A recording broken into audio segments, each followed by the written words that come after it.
Once again, good morning to everyone. Good morning, Father. The gospel reminds us today of rejection. No? Kadalasan, pag sinabi rejection, ang iniisip natin, we are rejected. No? Marami naman, lagi tayong nire-reject. Marami rejection sa ating buhay.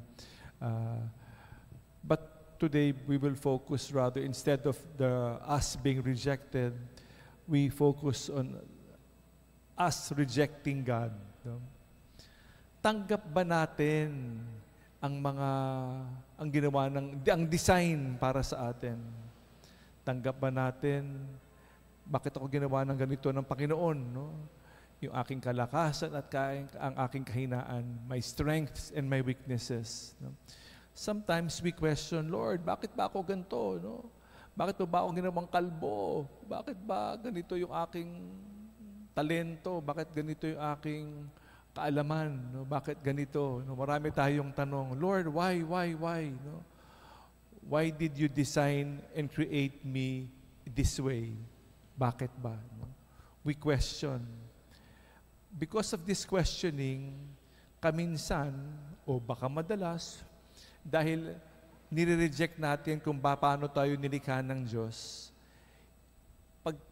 dumating na yung kumukubra, no, nung renta sa binigay sa atin, wala tayong maibigay. Kasi we are complaining Lord, bakit ganito? Kulang yung binigay mo, mali yung ginawa mo, kaya wala akong maibigay. Because of complaining, because of focusing on the weakness I have.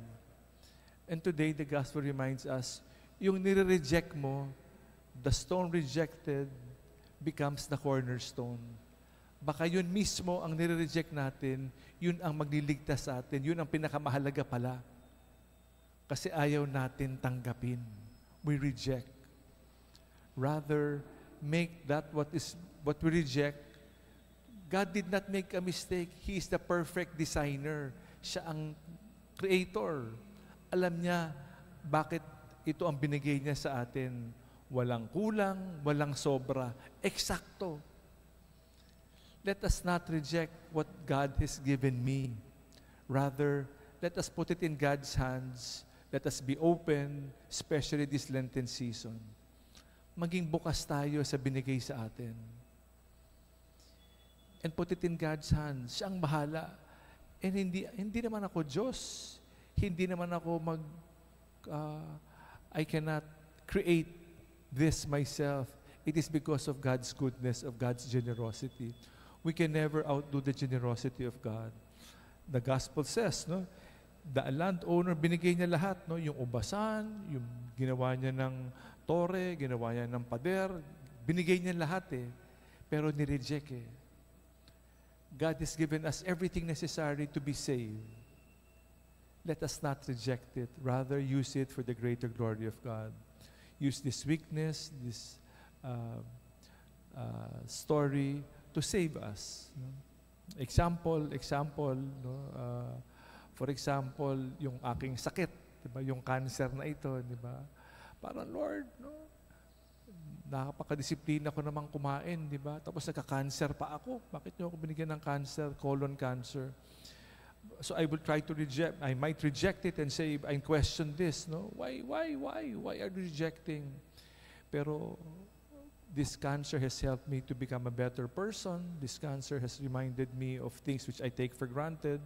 Instead of rejecting this cancer, this illness, may it be because of my own other stress-related things, for example, that leads to cancer. I do not trust in God because I would rather stress about it. It then becomes an illness, and because of this, it becomes the cause of cancer. So, there is always a reason. Imbes na nire-reject, we understand bakit ito ang binigay ng Diyos sa atin. No? Is one way of looking at this rejection.